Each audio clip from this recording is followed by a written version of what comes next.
Assalamualaikum warahmatullahi wabarakatuh. Perkenalkan, nama saya Andiksan Habib, nomor standbook 42119030 dari kelas 2B D4 Teknik Listrik. Pada kesempatan kali ini saya akan membuat sebuah video review dari sebuah podcast di channel Gita Wirjawan bersama bintang tamunya, yaitu Mardigo Wowik, yang berjudul Narator Bangsa Harus Bisa Berimajinasi. Easy go.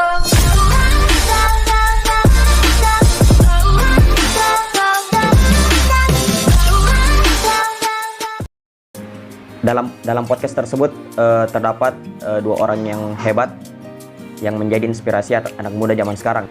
Yang pertama yaitu Gita Wirjawan. Beliau merupakan mantan Menteri Perdagangan Indonesia pada era Susilo Bambang Yudhoyono. Dan yang kedua Bapak Mardigo Wowik. Beliau merupakan seorang pengusaha, seorang anak dari pensiunan TNI dan terlahir dari turunan pandai besi. Beliau merupakan salah satu alumni dari Universitas San Francisco di Amerika dalam jurusan Criminal Mind dan Investigasi Forensik. Terdapat hal yang unik di mana semasa sekolah dulu, Mardigo Wowik ini merupakan anak yang tidak pandai dalam hal akademik.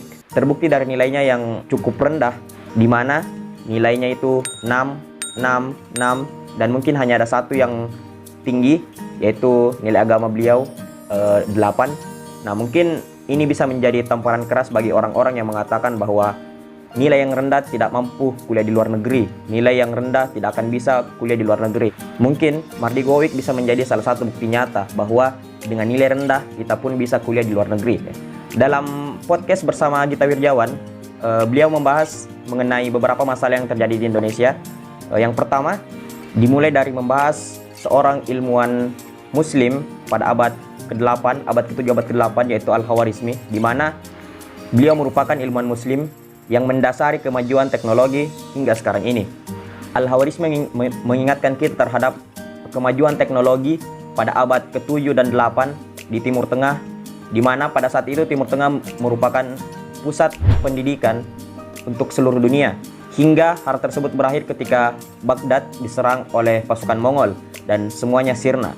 Belajar dari hal tersebut, Indonesia saat ini sebagai negara muslim terbesar di dunia masih banyak menekuni social science atau ilmu kemasyarakatan dibandingkan empirical science atau ilmu-ilmu empiris, fisika, kimia, biologi, matematika, dan lain-lain. Nah, menurut mereka hal itulah yang menjadi dasar mengapa Indonesia belum bisa dikatakan bangsa yang besar. Karena bangsa yang besar adalah bangsa yang memiliki kemajuan teknologi yang baik.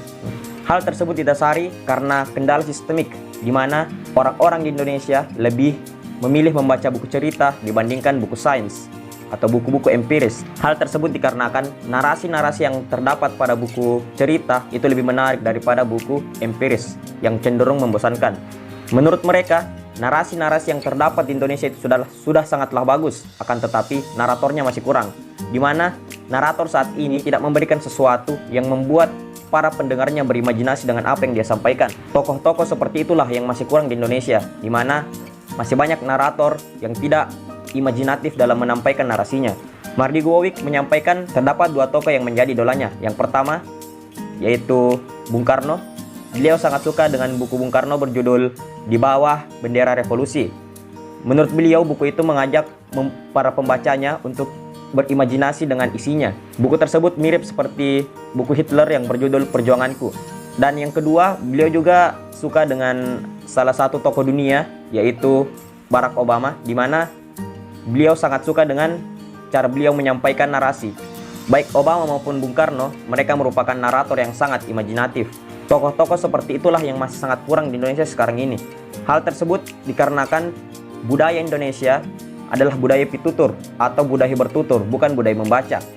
Kurangnya minat baca di Indonesia menurut Mardigo Wowik diakibatkan karena kurangnya buku-buku bagus yang ada di Indonesia. Akan tetapi Gita Wirjawan tidak sependapat dengan hal itu, karena beliau berpendapat bahwa hal yang mendasari kurangnya minat baca adalah kurangnya rasa ingin tahu masyarakat Indonesia akan hal-hal yang baru. Kemudian Mardigo Wowik mengkomparasikan bahwa ketika kita mencari buku di Indonesia, kita harus mencari bukunya sendiri.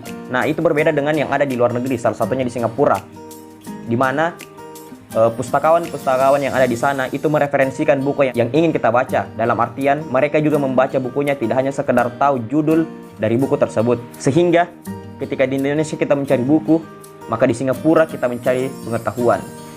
Terlepas dari itu semua, Gita Wirjawan berpendapat bahwa itu merupakan manifestasi dari kemalasan kita dalam mencari sesuatu.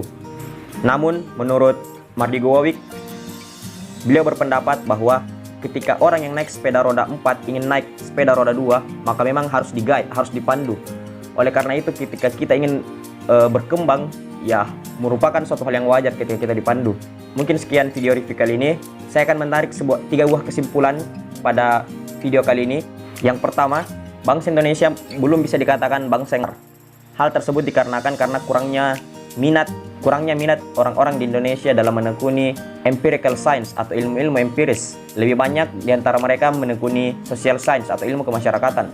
Yang dimana jika ingin menjadi bangsa yang besar, maka keduanya ini harus balance, di mana kita masyarakatnya harus minat ilmu sosial juga empirical science atau ilmu empiris. Kemudian yang kedua, masih kurangnya tokoh-tokoh atau narator yang ketika menyampaikan sesuatu itu membuat orang-orang yang mendengarnya berimajinasi sehingga lebih memahami konteks dari apa yang dia sampaikan. Dan yang ketiga, masih kurangnya minat baca orang-orang di Indonesia. Inilah yang menjadi kekurangan kita bangsa Indonesia sekarang ini. Mungkin sekian video kali ini, terima kasih telah menonton. Terakhir, saya ingin mengutip salah satu kata dari Mardi Gowawik. Hal-hal yang kecil akan membawa kesempurnaan, tapi kesempurnaan bukanlah hal yang kecil. Saya Iksan, terima kasih. Assalamualaikum warahmatullahi wabarakatuh.